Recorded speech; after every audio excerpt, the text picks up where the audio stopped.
టీవీ9కి అయితే జగన్మోహన్ రెడ్డి గారు ఒక ఇంటర్వ్యూ ఇచ్చారు. అక్కడ జగన్మోహన్ రెడ్డి గారు చెప్పిన ఆన్సర్స్కి రజనీకాంత్ గారి మైండ్ అయితే బ్లాక్ అయిందని చెప్పేసి మనకి వార్తలు వస్తున్నాయి. సో ఈ అంశాన్ని మనకి వివరించడానికి మనతో పాటు ఉన్నారు ప్రముఖ రాజకీయ విశ్లేషకులు కిల్లారు నాగార్జున గారు. నమస్కారం సార్. నమస్కారం సార్. ఇప్పుడు చూస్తుంటే జగన్మోహన్ రెడ్డి గారు ఏంటంటే ఒక టీవీ9 అనే ఒక మీడియాకి అయితే ఇంటర్వ్యూ ఇవ్వడం జరిగింది. అక్కడ ఏదైతే ఇంటర్వ్యూలో అడిగిన క్వశ్చన్కి జగన్మోహన్ రెడ్డి గారు చెప్పిన ఆన్సర్కి అక్కడ ఎవరైతే ఇంటర్వ్యూ చేశారో వాళ్ళ మైండ్ బ్లాక్ అయిందని చెప్పేసి మనకి చూస్తున్నాం ఆ వీడియోస్ కూడా. సో ఇంతకీ అసలు ఎందుకు ఇలాంటి ఆన్సర్స్ చెప్తున్నారు జగన్మోహన్ రెడ్డి గారు? అంటే జగన్మోహన్ రెడ్డి గారు అనేటువంటి వ్యక్తి ఒక ప్రత్యేకమైనటువంటి వ్యక్తి అండి. ప్రత్యేకమైన వ్యక్తి. ఎందుకంటే ఆయన ఆలోచన విధానం, ఆయన వ్యవహరించేటువంటి తీరు, ఇవన్నీ మిగతా వాళ్ళకంటే భిన్నంగా ఉంటాయి. ఇప్పుడు ఏమన్నారు, మేము అప్పట్లో 6 లక్షల ఉద్యోగాలు మేము కల్పించాం. ఎవరెవరు? వాలంటీర్స్, సచివాలయ ఉద్యోగస్తులు, ఎప్పటి నుంచో ఉద్యోగాలు చేస్తున్నటువంటి ఆర్టీసీ ఉద్యోగస్తులు, చిన్న చితక వాళ్ళందరినీ కలిపి జనాలు విమర్శించారు. నువ్వు వాలంటీర్స్ అంటున్నావు, వాళ్ళు ఉద్యోగస్తులు ఎలా అవుతారు అని చెప్పి దాన్ని కొట్టేశారు. కొట్టేసిన తర్వాత మాకు జీతాలు పెంచండి అని వాలంటీర్లు సమ్మె చేసినప్పుడు అసలు మీకు ఏం రైట్ ఉందని మీరు సమ్మె చేస్తున్నారు? మీరు కేవలం మీకు గౌరవ వేతనం మాత్రమే మేము ఇస్తుంది, మీరు మా ఉద్యోగస్తులే కాదు, మీరు వాలంటీర్స్ మాత్రమే అని చెప్పి అన్నారు. ఆ మాట అంటే ఆ 1,00,000 మంది 1,50,000 మంది ఎగిరిపోయినట్టేగా. మీకు 2 లక్షల మంది ఎవరైతే వాలంటీర్స్ ఉన్నారు ఆ ఉద్యోగాలు. అంటే ఆయనకు అనుకూలంగా ఎక్కడ లెక్క చెప్పాలో అక్కడ లెక్క చెప్పడం, ట్విస్ట్ చేయడం అనేటువంటిది జగన్మోహన్ రెడ్డి గారికి వెన్నతో పెట్టినటువంటి విద్య. అలాగే అందరికీ మైండ్ బ్లాంక్ అయినటువంటి విషయం ఏంటంటే, నేను 20 లక్షల ఉద్యోగాలు ఈ 5 సంవత్సరాల్లో కల్పించాను అని చెప్పినప్పుడు అంత సీనియర్ మోస్ట్ జర్నలిస్ట్ అయినటువంటి ఆయన కూడా అక్కడ కూర్చొని ఇంటర్వ్యూ చేసి ఆయన కాసేపు పాపం ఏం అర్థం కాదు. ఈ మాట ఎందుకు అన్నాడు అంటే, కూటమిలో ఉన్నటువంటి తెలుగుదేశం పార్టీ రాబోయేటువంటి 5 సంవత్సరాల్లో మేము 20 లక్షల ఉద్యోగాలు కల్పిస్తాము అనేటువంటి నినాదం వాళ్ళు తీసుకున్నారు ఎలక్షన్ ఎజెండాగా. ఈయన ఆల్రెడీ నేను చేసేసాను అన్నాడు అనుకోండి, గొడవలేదుగా. ఏం ఉద్యోగాలు ఇచ్చారు అనేటువంటిది కూడా అక్కడ మ్యాటర్స్. ఏమవుతుంది, ఫిష్ మార్కెట్లు తెచ్చారు, ఇంకేవో రకరకాల ఇలాంటి చిన్న చితక ఇవి చేసేసి వాళ్ళందరికీ నేను ఉపాధి కల్పించాను. ఎంఎస్ఎంఈస్ ద్వారా నేను కల్పించాను అంటున్నాడు, చిన్న మధ్య తరహా పరిశ్రమలు అని చెప్పేసి. అవి ఎక్కడున్నాయి? నరేంద్ర మోడీ గారు డిమానిటైజేషన్ అని పెట్టిన తర్వాత, జిఎస్టీ తీసుకొచ్చిన తర్వాత భారతదేశ వ్యాప్తంగానే ఎంఎస్ఎంఈస్ అన్ని చిన్న భిన్నం అయిపోయింది. మామూలుగా ఉన్నటువంటి ఉపాధి కల్పించేటువంటి దాంట్లో 60% నుంచి 65% ప్రజలకు ఉపాధి కల్పించేది ఎంఎస్ఎంఈసే, చిన్న మధ్య తరహా పరిశ్రమలు. ఈ డిమానిటైజేషను, జిఎస్టీ దెబ్బకి అవి ఎప్పుడైతే పోయినాయో అసలు మన రాష్ట్రంలో ఎక్కడున్నాయి? మీరు వచ్చిన తర్వాత ఎన్ని ఎంఎస్ఎంఈస్ వచ్చినాయి? దానికి ఏమైనా లెక్క ఉందా? నేను దాని ద్వారా తెచ్చా, దీని ద్వారా చెప్పాను. 20 లక్షలు అనేది కాకి లెక్కలు చెప్పేటప్పటికి నిజంగానే ఆయన కంగు తిన్నారు. అలాంటిది ఒకటే కాదమ్మా, ఆ ఇంటర్వ్యూ కనుక చూస్తే చాలా రకాలైనటువంటి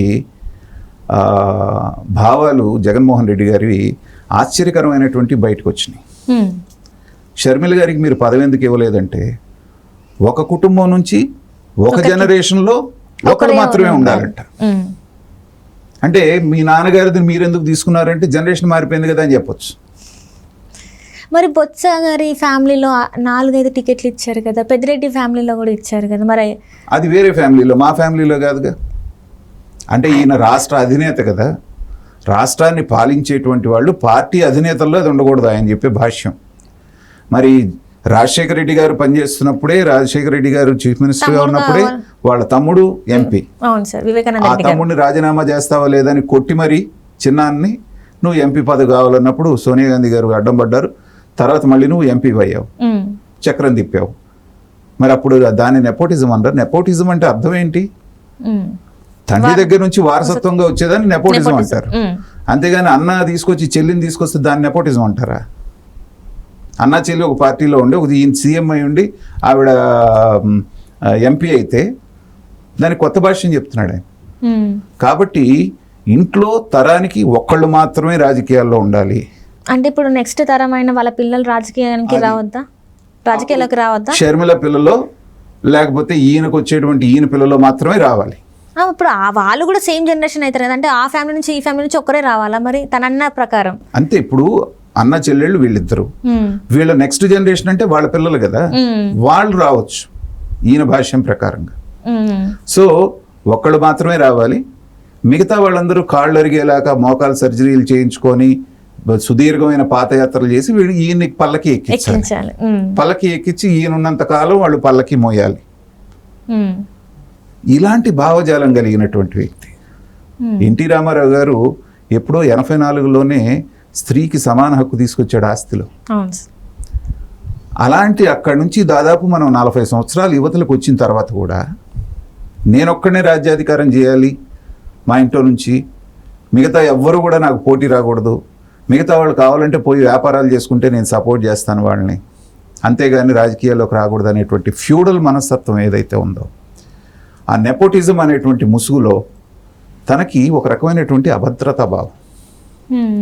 విజయమ్మ గారున్నా, షర్మిల గారున్నా, షర్మిల గారు తెలివితేటల్లో కానీ, తర్వాత చదువులో కానీ, వాక్చాతుర్యంలో కానివ్వండి, వీటన్నిటిలో జగన్మోహన్ రెడ్డి గారి కంటే 4 మెట్లు పైన ఉంటారు.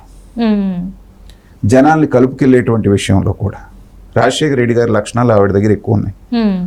ఈవిడికి ఏదన్నా పదవి ఇచ్చి నా పక్కన పెట్టుకుంటే ఈవిడ ఇంకొక అధికార కేంద్రం లాగా మారొచ్చు, తను తొక్కేసేలా ఉంటదేమో అని చెప్పి ఈయన తిరిగి జనాన్ని కలవడు. వాళ్ళు ఎమ్మెల్యేలైనా ఎంపీలైనా మినిస్టర్లు అయినా కానీ ఈయన ఎప్పుడన్నా ఎవరన్నా కలవాలంటే పిలిపించుకోవడమే కానీ ఈయన ఎవరిని కలవడం. కలవనప్పుడు న్యాచురల్గా ఏమవుతుంది, రెండో అధికార కేంద్రం అయినటువంటి షర్మిల గారి దగ్గరికి వెళ్తారు. వెళ్ళినప్పుడు ఆవిడ బలపడుతుంది, ఈయన మీద లేనిపోయిన చాడీలు వాడు చెప్పడం, ఆవిడేదో మాట్లాడటం, ఇదంతా వస్తుంది అన్నటువంటి ఉద్దేశంతో ఆవిడని ఒక రకంగా తరిమేశాడు.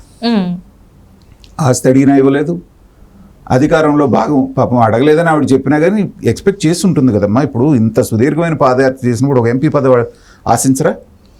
ఆయన తప్పేముంది అసలు, యాంకర్ కూడా అది అడిగాడు. ఇప్పుడు ఆ ఇంటర్వ్యూ చేసినటువంటి రజనీకాంత్ గారు, అదేంటి సార్ తప్పేముందండి, ఒక ఫ్యామిలీ నుంచి మీరు సీఎంగా ఉన్నారు, ఆవిడ ఎంపీ అవుతుందంటే ఉండకూడదు, నెపోటిజం, అది నెపోటిజం. ఈయన పక్కన వాళ్ళందరినీ నెపోటిజం లాగా వాళ్ళని ఎంకరేజ్ చేయొచ్చు, కానీ వాళ్ళ సొంత చెల్లి వస్తే మాత్రం నెపోటిజం అయిపోతుంది. Double standards అంటారమ్మా.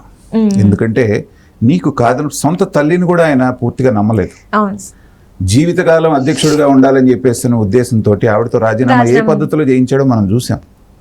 తర్వాత ఈసీ మొట్టికాయలు వేయటంతో కాదు నేను అనుకోలేదు, మా వాళ్ళు ఎవరో పక్కన వాళ్ళు అన్నారని చెప్పేసి మళ్ళీ నాలుగు మడత పెట్టాడు. కాబట్టి ఏంటంటే ఆయన ఒక రకమైనటువంటి ఇన్సెక్యూరిటీతో ఉంటాడు.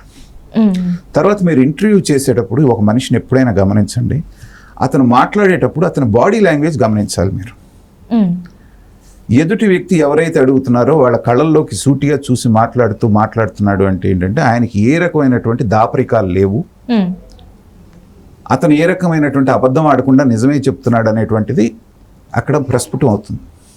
జగన్మోహన్ రెడ్డి గారు ఏ ఇంటర్వ్యూలో అన్నా చేసే ఆయన మొహంకు చూడ్డు, ఒక 5 సెకండ్లు చూస్తే మిగతా టైం అంతా పక్కకన్నా చూస్తాడు, పైకన్నా చూస్తాడు, కిందకన్నా చూస్తూ ఉంటాడు. ఆ బాడీ లాంగ్వేజ్ని బట్టి ఏంటంటే కొంచెం సైకాలజీ తెలిసిన ఎవరికైనా కూడా ఇతను చాలా అభద్రతాభావంతో ఉన్నాడు అనేటువంటిది అర్థమవుతుంది. ఆ అభద్రతాభావం నుంచి ఏంటంటే ఎవరిని నమ్మలేనటువంటి పరిస్థితి, ఇంకా తన సొంత మనుషులను కూడా నమ్మలేనటువంటి పరిస్థితుల్లోకి జగన్మోహన్ రెడ్డి గారు వెళ్ళిపోయారు. అది ఒక రకంగా ఆయనకే ప్రమాదం. ఎందుకంటే రాజకీయ నాయకుడు అనేటువంటి వాడు 10 మందిని కలుపుకెళ్ళేటట్టు ఉండాలి.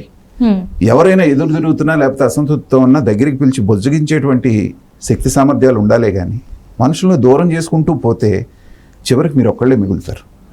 జగన్మోహన్ రెడ్డి గారి విషయంలో కూడా అదే జరుగుతుంది అనేటువంటిది ఆయన ఏ ఇంటర్వ్యూ ఇచ్చినప్పుడు టైమ్స్ నోకి ఇంటర్వ్యూ ఇచ్చారు, ఆవిడ దగ్గర కూడా ఇదే మాట మాట్లాడారు.